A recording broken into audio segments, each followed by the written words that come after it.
Hey everyone, आज बात करने वाले हैं टॉप 10 बुक्स जो कि आपको आपके 20s में पढ़नी ही चाहिए, ठीक, जो कि मस्ट है। Number 1, rich dad poor dad by Robert and Sharon. अगर मार्केट में सबसे ज़्यादा कोई बुक है जिसको पर्टिकुलरली फाइनेंस के टर्म में पढ़ा गया है तो वो यही बुक है, ठीक है।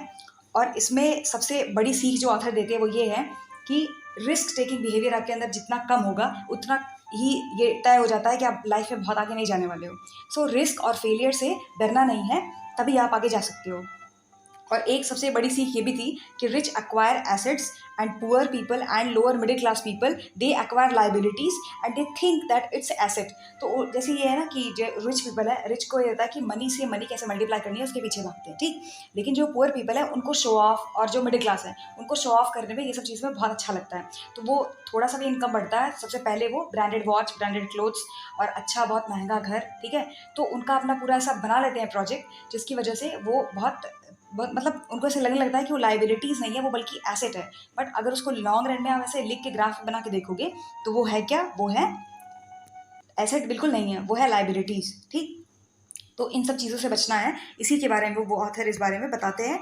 और ये बुक अगर आप फाइनेंसेस को लेके एकदम नए हो कि पर्टिकुलरली फाइनेंशियल लिटरेसी के बारे में अगर बात करी जाए या फिर फाइनेंशियल मैनेजमेंट के बारे में, ये दोनों के टर्म में ही, पर्टिकुलरली फाइनेंस के टर्म में ये एक अच्छी बुक है, इसको आपको पढ़ना ही चाहिए। और वो भी आपके 20s में, ठीक। नहीं तो आप बहुत बड़ी गलती कर रहे हो और आगे जाके आपको पछताना होगा अगर आप 30s पार कर जाते हो, ठीक। नेक्स्ट बुक है नंबर 2, जो है think and grow rich by Napoleon hills. और ये भी है, ये टॉप 5 में तो ऑलवेज रहता है, ठीक, बेस्ट सेलिंग में। इसमें जो बात करते हैं वो ये है, ऑथर ये बोलते हैं कि आप अगर खुद को विजुलाइज नहीं कर सकते ना कि आप रिच बनोगे, तो आप अगर यही कर रहे हो अरे मुझसे तो ये नहीं हो पाएगा, तो ऑब्वियसली नहीं हो पाएगा। कहते हैं ना कि आप जैसा सोचते हो आप वैसे ही तो बनते हो, ठीक। और जो सबसे अच्छी हैबिट है जो लॉन्ग रन में आपकी हेल्प करने वाली है वो है self discipline and the power of habit. ये दो ऐसी चीज़ें हैं जो कि आपको परसिवरेंस, कि आपको चाहे जितने भी फेलियर्स देखने होंगे लाइफ में, पीछे नहीं हटना है, ठीक है, लगे रहना है, वो चीज़। और इसमें यह है कि सबसे अच्छी लाइन जो थी वो ये कि you are the master of your destiny. कोई और आप बैठ के ब्लेम करते रहो, हाय गवर्नमेंट ख़राब है ना, और पेरेंट्स सही नहीं मिले, इन्वायरमेंट ख़राब है, मैं क्या करूँ। तो अगर आप नेगेटिव चीज़ों की तरफ ध्यान दोगे ना, वही चीज़ें ज़्यादा अट्रैक्ट करेंगे आपको और आप ज़्यादा नीचे से गिरते जाओगे ग्राफ के वाइज अगर हम देखें। तो इसलिए अगर आपको आगे जाना है, सक्सेसफुल बनना है, तो आपके अंदर होना चाहिए ग्रोथ माइंडसेट, ठीक। और इसके लिए आपको अपने लाइफ की रिस्पॉन्सिबिलिटीज़ अपने हाथ में लेनी होगी कि जो भी है जैसा भी है, मुझे अपनी लाइफ को इस तरीके से डिज़ाइन करना और क्रिएट करना है। और ऐसे ऐसे रोड मैप बना के आपको वो सारे काम करने होंगे जो आप अचीव करना चाहते हो। और ऐसा नहीं, एक प्रॉपर टाइम फ्रेम में होना चाहिए, 6 महीने या 6 साल, ठीक। तो उससे ये हो जाता है कि आपके सक्सेस के चांसेस कम से कम 90 टाइम्स बढ़ जाते हैं एज़ कम्पेयर टू अदर्स जो सिर्फ बातें कर रहे हैं लेकिन उनके पास एक प्रॉपर रोड मैप नहीं है। और इसी में ये है कि सक्सेस जो है equals to continuous pursuit of knowledge. तो जो लोग ना ये बोलते हैं कि अब तो एक पर्टिकुलर स्ट्रीम ऑफ इनकम मेरा हो गया है, अब क्या ज़रूरत है नॉलेज के पीछे भागने की, तो वो आज नहीं तो कल उन्हें इस चीज़ का मतलब उसका नेगेटिव इम्पैक्ट देखने मिलेगा।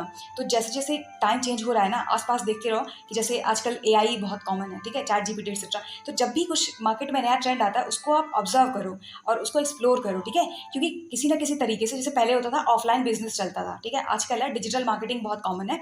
चाहे जैसा बिजनेस होता है उसको ले जाके उसको डिजिटली मार्केटिंग करनी होती है। तो अगर आप इस चीज़ से अवेयर नहीं हो तो आप अपने बिजनेस को कम से कम लेट से 100 से 200% ग्रोथ रेट पे आगे जा सकते हो एज़ कम्पेयर टू जो सिर्फ और सिर्फ ऑफलाइन में ही लगे पड़े हैं, ठीक।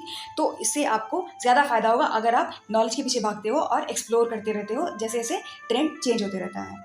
तो जिसको बोलते हैं ना अडेप्टेबिलिटी की जो एक क्वालिटी है वो आपके अंदर होनी चाहिए। और नेक्स्ट बुक है number 3, defining decades, why your 20s matters the most and how to make the most of them. तो ये इस बुक में ये बताती हैं ऑथर कि सबसे बड़ी चीज़ ये है ना कि 20s में, जिसको ये बोलती है कि 20 समथिंग्स, तो 20s में जो लोग रहते हैं उनको कोई आइडिया नहीं होता है कि क्या करें कैसे करें। उनको बस ये रहता है कॉलेज ग्रेजुएट्स हैं और कैसे करके एक छोटी सी जॉब मिल जाए जिससे कि अपना सर्वाइवल चलता रहे, देखा जाएगा। तो ये जो थॉट प्रोसेस है ना इंसान को पूरी तरह से मतलब जकड़ के रखता है। बहुत मतलब जो दूर की चीज़ें हैं उनको नहीं दिखती हैं, मायोपिक विजन होता है उनका, ठीक है। और इससे उनका खामियाजा भुगतना पड़ता है जब वो 30s में जाते हैं।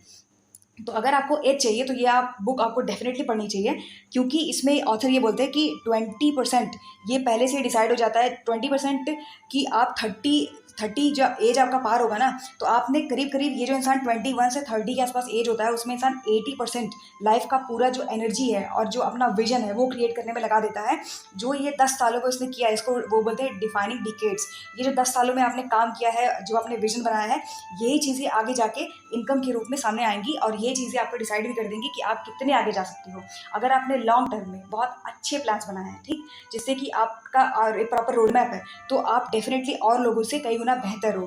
तो ये बुक इसलिए सेम चीज़ है 80-20 प्रिंसिपल का, और जो कि पोमोडोरो टेक्निक में भी सही ऑथर बताते हैं, लेकिन यहाँ पे हम दूसरी तरीके से बात कर रहे हैं कि जो 80% आप जितना भी विजन है, इंटेलिजेंस है और एनर्जी है जो आप लगाते हो ये 10 सालों में, वो डिसाइड करेगा कि आने वाले टाइम में आपके पास मतलब एक proper lower middle class mediocre life जीने वाले हो या एक रिच हैप्पी लाइफ जीने वाले हो। ठीक, नेक्स्ट बुक है कि the fountainhead by Ayn Rand. ये मेरी फेवरेट बुक है और ये क्लासिक बुक है, और जब से ये पब्लिश हुई है तब से लेके आज तक ऑलमोस्ट हर साल इसकी सेल बढ़ती जा रही है। इस बुक की सबसे खूबसूरत बात यह है, इंडिविजुअलिटी को ऑथर ने बहुत ही सेंटर पे रखा है। उनका ये मानना है कि इंडिविजुअल को सेम चीज़ है कि आप अपने लाइफ की जो रिस्पॉन्सिबिलिटी है ना वो खुद लेना सीखो, जिसमें यह है कि it's the hardest thing in the world to do what we want, और इसके लिए लगता है करेज। ठीक, और फिर एक और अच्छा कोट था इसमें कि integrity is the ability to stand by an idea. कोई आइडिया आता है, सबके पास आता है, आपके पास, आप खुद सोचो कभी ना कभी कोई ना कोई आइडिया आपके दिमाग में आया होगा, लेकिन दूसरे बोलते हैं अरे यार चल कोई दम नहीं है, चल हटा। ठीक है, तो इससे ये हो जाता है ना कि मतलब इंसान थोड़ा सा कॉन्फिडेंस उसका डाउन जाता है और फिर उसके बाद वो इंसान उस चीज़ को करना छोड़ देता है, तो दूसरे आपको नीचे गिराएंगे ही। ठीक, तो आपको अपने आइडियाज़ को दूसरे से शेयर नहीं करना है, उसी के साथ करना है। जैसे लगता है कि हाँ मेंटोरशिप यहाँ से मिल सकती है, वहाँ ठीक है, बाकी तो करना बेकार ही होता है। और one loses everything when one loses one sense of humour. तो अगर आप दी फाउंटेन हेड बुक को सच में स्टार्टिंग में रीड करोगे ना, अगर आपकी इंग्लिश लैंग्वेज उतनी अच्छी नहीं है तो आपको थोड़ी सी प्रॉब्लम होने वाली है। उसके लिए आप टाइप कर सकते हो गूगल, यहाँ पे यूट्यूब पे ही, कि दी फाउंटेन हेड जो हिंदी वर्जन है उसका इन डेप्थ नॉलेज, आगे टाइप कर देना आचार्य प्रशांत, ठीक, आगे हिंदी, तो वहाँ पे आपको 2 घंटे के आसपास लेक्चर होगा। उसमें उन्होंने बहुत ही अच्छे से इस बुक के समरी को समझाया है। ठीक, और अगर इंग्लिश वर्जन चाहिए उसी का समरी, ऐसे कि कोई टीचर हो जो आपको बैठा के समझा दे अच्छे से सामने से, उसके लिए ये रहेगा, आप बुक हाथ में लिए रहो और वो हाइलाइटर वगैरह भी, तो जो आपको लगता है कि ये लाइन बहुत अच्छी है जिससे कि लाइफ में उतारा जा सकता है और लाइफ को और बेहतर बनाया जा सकता है, उसमें ये है कि एक पूरी प्लेलिस्ट पड़ी है, सेम चीज़ है पर वो इंग्लिश लैंग्वेज में है। ठीक है, आचार्य प्रशांत के नाम से ही वो चीज़ पड़ी है, यूट्यूब पे ही है, उसको आप देख सकते हो। ठीक, और ये इसमें जो हीरो है वो है हॉवर्ड रॉर्क, और एक मूवी भी आप उसको देख सकते हो। ठीक, हॉवर्ड रॉर्क और डोमिनिक एक्ट्रेस है, तो उसमें ये है कि पूरा मतलब जो मेन थीम है बता दिया आपको, इंडिविजुअलिटी है और कैसे इंसान को अपनी लाइफ को खुद के बारे में सोचना चाहिए, और थोड़ा सा सेल्फिशनेस को इन्होंने वर्च्यू कहा है। ठीक, इनका ये मानना है कि अगर आप सेल्फिश नहीं रहोगे तो आपके एल्ट्रुइज्म का कोई मतलब नहीं बनता है, क्योंकि जब इंसान खुद की हेल्प करेगा तो वो स्ट्रांग बनेगा, और जब वो स्ट्रांग बनेगा तभी तो दूसरे की हेल्प कर सकते हो ना, जो कि एक तरीके से प्रैक्टिकल भी है और सही है। ठीक, नेक्स्ट बुक आ जाता है इसमें कि इंडियन फिलॉसफी, वेदांत, धम्मपद, जैन फिलॉसफी, उपनिषद, सिखिज्म। तो ये सारी चीज़ें जो हमारे इंडिया की है ना, जो भारत को भारत बनाती हैं। ठीक, तो उसको अगर आप थोड़ा सा भी एक्सप्लोर कर लेते हो तो आपके लिए अच्छा। Number 6, emotional intelligence bye Daniel. इस बुक में क्या है कि सबसे बड़ी बात यह है ना कि लोग आईक्यू के पीछे इतने पागल रहते हैं, ईक्यू को ध्यान नहीं देते हैं। ठीक, तो हमारे समाज में अगर हम ध्यान दें तो बहुत सारे लोग हैं जो गवर्नमेंट एरिया में जाते हैं जॉब करने, और उसके बाद वो अगर हम अपना करप्शन परसेप्शन इंडेक्स उठा के देखें, पता चलेगा कि वो लोग कितने अच्छे लोग हैं। ठीक, तो यही बात हो जाती है कि जो एग्ज़ाम्स होते हैं उसमें आईक्यू तो जज कर लिया जाता है, और इवन अगर हम यूपीएससी की बात करें वहाँ पे जीएस पेपर 4 को बैठा के वो एथिक्स, एम्पैथी क्या है, सिंपैथी क्या है, इंटेग्रिटी क्या है, ये करके आप लिखवा तो लोगे डेफिनेशन वगैरह, पर व्हेन इट कम्स टू आप उसी चीज़ को खुद की लाइफ में इम्प्लीमेंट करके और एक्ट करने की बारी आती है ना, तो पता चलता है कि हर दूसरे दिन या हर महीने में अक्सर न्यूज़ रहता है कि ये इंसान करप्ट है, वो इंसान करप्ट है। तो एक्चुअल हुआ क्या है कि मेन फोकस वहाँ पे भी सेम है कि आपको आईक्यू से जज किया जाएगा, आपका कोई पास्ट नहीं दिखा जाएगा कि आपने ये 4-5 अलग-अलग प्रोजेक्ट्स थे जिसपे कि समाज के लिए काम किया था। ठीक, जिससे रहता निस्वार्थ भाव से आपने कुछ किया था, तो ठीक है, आपको मतलब आइए इस पर्टिकुलर एरिया में ले लेते हैं। ठीक, तो ऑब्वियसली नॉलेज चाहिए ही चाहिए, पर कुछ ऐसा होना चाहिए क्राइटेरिया ना जिससे ये पता चले कि इंसान का ईक्यू लेवल क्या है।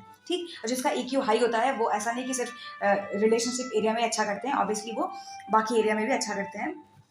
बहुत सारे ऐसे फिलोसॉफिकल वो एरिया है जहाँ पे बहुत, जैसे लियो टॉल्स्टॉय, आपने पढ़ा होगा उनके बारे में, बहुत महान, बहुत अच्छा। पावर ऑफ हैबिट, ये बुक आपको डेफिनेटली पढ़नी चाहिए। Next is 8, secrets of millionaires mind, mastering inner game of wealth. इसमें ऑथर बताते हैं कि कैसे इन्वेस्ट करना चाहिए, ठीक, मिलेनियर बनने के क्या क्या स्टेप्स हो सकते हैं, उसको आपको लेना चाहिए। ये चीज़ें बहुत ही डेप्थ में जाके ऑथर ने बहुत अपने पर्सनल एक्सपीरियंस से समझाया है, और ये डेफिनेटली आपको पर्टिकुलरली फाइनेंस के टर्म में, ये भी बुक आ जाता है फाइनेंशियल लिटरेसी वाले जॉनर में, ठीक, इसको आपको डेफिनेटली पढ़ना चाहिए when it comes to how to manage finances, ठीक, और कैसे आप इसमें एक अच्छी बात ये भी है कि जैसे रिम जॉन को आपने पता होगा कि जॉन रिम आई गेस ऐसे कुछ नाम करके है, उनका ये था कि पहले आप खुद पे कई गुना ज़्यादा मेहनत करो एज़ कम्पेयर टू आप करते हो जितनी मेहनत अपने जॉब पे, ठीक, तो उससे क्या होगा, आप अपने आप को इतना डाइवर्सिफाई कर सकते हो, इतना वर्सेटाइल बना सकते हो कि फॉर्चून और वेल्थ के पीछे आप कम भागोगे, एक्सीलेंस के पीछे भागोगे, तो ऑब्वियसली वेल्थ पीछे पीछे आना ही है, ठीक। ये बहुत अच्छी बात, मुझे बहुत अच्छी बात लगी थी कि कैसे वो बोल रहे थे कि जॉब के पीछे लोग जाते हैं 12 घंटे काम के, उसके बाद मतलब बहुत करना होगा तो 1 घंटे एक्स्ट्रा वहाँ लगा देंगे, तो उनका ये मानना था 2-3 घंटे एक्स्ट्रा खुद पे लगाओ और डेली लगाओ, 365 दिन के बाद रिजल्ट ना खुद ब खुद अपने अंदर दिखेगा, ठीक। नेक्स्ट है book number 9, that is how to win friends and influence people by Carnegie. इस बुक पे ऑथर ये बताते हैं कि जैसे आपके अंदर थोड़ा पॉजिटिविटी होनी चाहिए, थोड़ा ह्यूमर होना चाहिए, एक लाइवलीनेस, एक चाइल्डहुड टाइप रहना चाहिए आपका बिहेवियर, कि आप ना खुद को कम सीरियसली लेते हो तो आप इजीली इंसान को इन्फ्लुएंस कर सकते हो। और सबसे इंपॉर्टेंट बात कि थोड़ा वर्सेटाइल बनो, कि अलग अलग एरिया में अगर आपका इंटरेस्ट है, जैसे कि कोई इंसान है जिसको साइंटिफिक नॉलेज बहुत है, ठीक, टेक्निकल नॉलेज बहुत है, तो बेहतर होगा थोड़ा बहुत आर्टिस्टिक नॉलेज ले लो, ठीक, थोड़ा इंस्ट्रूमेंट जैसे गिटार एक्सेट्रा बजाना सीख लो ना, और बॉडी नहीं अच्छी है तो उसको थोड़ा सुधार लो, एक्सरसाइज करना स्टार्ट कर दो। इससे क्या होता है कि धीरे धीरे इंसान जैसे जैसे वर्सेटाइल बनेगा, बड़ी ईजिली फ्रेंड्स बना सकते हो, ठीक। और number 10, power of your subconscious mind bye Joseph Murphy. इस बुक में यही है कि जैसे जो आपका थॉट प्रोसेस है, ठीक, उस पर ध्यान देना चाहिए। अगर आप नेगेटिव सोचोगे तो आप नेगेटिव, वो पूरा एक लूप चलता है, ठीक, कि पास्ट में मेरे साथ गलत हुआ था ना, अरे अब मेरा फ्यूचर क्या ही होगा, तो इससे आप उस लूप में फंस जाओगे और आप कभी आगे नहीं जा सकते। लेकिन आप अगर आप जैसे, उनका ये एक बहुत अच्छा एग्जाम्पल था, वो ये था कि आप रास्ते से जा रहे थे, ठीक, आपकी फेवरेट ड्रेस दिखी, फेवरेट बुक स्टोर दिखा, या कुछ भी फेवरेट आपकी चीज़ें दिखी, कार एक्सेट्रा, तो आपको ये है कि ये तो मैं नहीं अफोर्ड कर सकता या कर सकती, ठीक, तो ऐसे मत बोलो, ऐसे बोलो एक दिन ये मेरे पास होगा, ठीक। इससे क्या होता है कि पॉजिटिव सिग्नल जाता है और आप आज नहीं तो कल रोड मैप बना के उसके लिए हार्ड वर्क करके उसको अचीव कर ही लोगे, ठीक। So focus on your thought, ठीक। और ये टोटल 10 बुक्स थे, और अगर आपको ये वीडियो अच्छा लगा हो, सेव कर लो, शेयर कर सकते हो फ्रेंड्स के साथ। If you like this video, please give Thums up, and thanks for watching. Please subscribe.